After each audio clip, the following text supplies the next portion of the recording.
Bon, alors là, je sors des courses, hein, donc il y a un peu le bruit des voitures. Ouais, c'est exactement ce que j'explique dans mes dernières vidéos. Lens dans le Pas-de-Calais et Châlons dans le 85, c'est des dynamiques de vie, des relations humaines, des relations spirituelles, tout ça de gratitude qui ne sont pas du tout les mêmes, qui ne sont pas à quantifier, qui ne sont pas quantifiables de la même façon, qui ne sont pas de même nature. À Lens, je faisais beaucoup de bénévolat au Secours Populaire où j'y ai fait pendant 4 ans. J'ai été bénévole pendant 4 ans au comité de Lens, super équipe, super bonne ambiance. J'ai été à Pharmacie Humanitaire quelques mois en 2023 à Liévin. On préparait des sandwichs, le café, on faisait des collectes pour les sans-abri, on faisait également des ventes de vêtements pour aider les sans-abri et les personnes de Liévin dans la précarité. Donc c'était quelque chose de vibratoirement, au niveau vibratoire, de plus élevé, qui inspirait plus de bienveillance mutuelle, parce que moi ça me faisait plaisir d'aider les autres, enfin de contribuer, parce qu'on était une association, c'était pas à moi tout seul, mais ça me faisait un plaisir, une joie d'y contribuer. On avait une relation sociale entre bénévoles. Après, quand on faisait les distributions sans abri, c'était le mercredi après-midi en fin de journée. On préparait les sandwichs à 14h, on distribuait vers 17-18h. Il y avait une bonne ambiance, on allait au contact des sans-abri, on les soutenait moralement, on interagissait verbalement avec eux aussi, on avait de vrais dialogues. Il y avait même quasiment une véritable amitié entre les bénévoles et les sans-abri. Et c'est pas exagéré de le dire. Et c'est pas à Châlons en Vendée où qu'on trouve ça, où qu'on retrouve ça. Quelques années avant celui de Liévin à Pharmacie Humanitaire, j'avais aussi participé aux Oubliés de la rue à Lens quelques mois aussi. J'y ai préparé le café quelques fois. Bon là, j'ai pas préparé la nourriture, mais j'ai aidé à distribuer avec les Oubliés de la rue. Pareil, on rigolait entre bénévoles, on rigolait avec les personnes accueillies. Voilà, c'était une autre dynamique. C'était un échange, c'était des moments, même si c'est sombre, même si c'est sombre, parce qu'être à la rue, c'est quelque chose de très grave, de très dramatique, on est en danger. Mais il y avait une lueur d'espoir, on s'apportait mutuellement une lueur d'espoir. C'était pas du jugement de valeur, de la condamnation, de la diffamation aussi, parce qu'à Châlons, j'y suis diffamé, notamment par des membres de ma famille, dont je dirai pas le nom parce que je veux pas de procès au cul. Mais voilà, j'ai encore été diffamé hier. On m'a traité plusieurs fois d'handicapé à Châlons, ce qui n'est jamais arrivé à Lyons-Liévin dans le Pas-de-Calais. Il y a un mec de Médecins du Monde, là, en avril dernier, à Châlons. Il vient pour quémander et il me traite à moitié comme un gogol. Alors, comment tu t'appelles? Ah, Stan, est-ce que tu travailles à l'ESAD, Stan? Est-ce que tu es sous curatelle, Stan? Non, je travaille pas à l'ESAD, je suis pas sous curatelle. Je suis interdit de travailler par les assistantes sociales, comme je l'ai expliqué. C'est pour ça que je fais beaucoup de bénévolat. Je l'ai expliqué dans d'autres vidéos, suite à la commission radar du 31 mars 2014.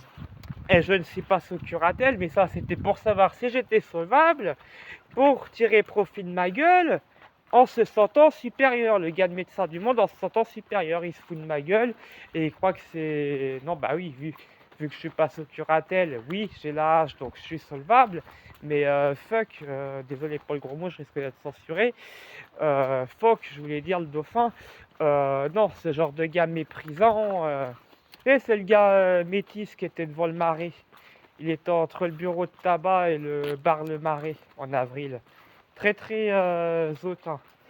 Je m'y retrouvé à Lens. À Lens, on faisait des activités. Le centre socio-culturel Vachala, comme j'ai expliqué dans la vidéo précédente, il faisait du sport avec l'Institut de Pasteur de Lille. On avait des conseils nutrition, du sport en équipe, des moments d'interaction, des moments voilà, où on se défoulait aussi. Donc on faisait beaucoup de sport pour défouler les tensions intérieures, travailler notre corps, en lien aussi avec la nutrition, travailler la nutrition, la psychomotricité, le lien social. C'est des choses qu'on m'a jamais proposées en plus de 20 ans, parce qu'avant de vivre à Lens, j'avais déjà vécu 24 ans à Châlons, des choses que j'ai jamais vues à Châlons qui se sont produites dans le Pas-de-Calais. Donc oui, l'humeur, la positivité, l'amour, le relationnel avec l'autre, n'est pas du tout la même donne. Entre le 62 et le 85, je reconfirme une énième fois, ce n'est pas du tout la même donne. Comme je l'ai dit, j'ai été membre d'association pour sans-abri dans le Pas-de-Calais, alors qu'à Châlons, j'étais sans-abri avec des membres de ma famille, comme je l'ai expliqué dans la vidéo d'hier. Personne ne m'a secouru, personne n'a interagi avec moi. Au contraire, j'avais même des jeunes branleurs quand on allait prendre le petit café à la Micaline à côté de la pharmacie et du fleuriste, hein, parce qu'il y a deux Micalines à Châlons. On se faisait regarder, vous faites quoi avec vos sacs, voilà, comme des aliens. Personne n'est venu nous secourir, nous soutenir. Madame Arnaud et Madame Héron connaissaient parfaitement notre situation.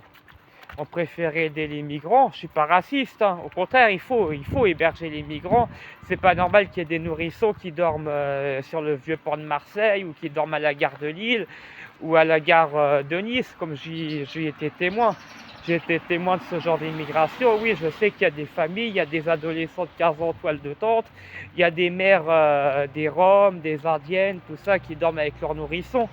Surtout dans les métropoles, ça existe. Donc heureusement qu'il y a des associations comme Jamais sans toi à la Garnache en Vendée qui existent.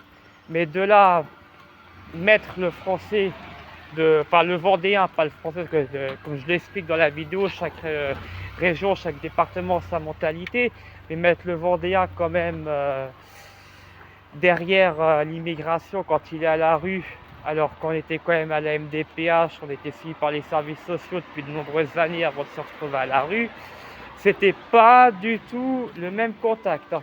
Je n'ai pas reçu le même contact humain quand je dormais dehors avec les membres de ma famille ou quand j'ai erré à Marseille tout seul.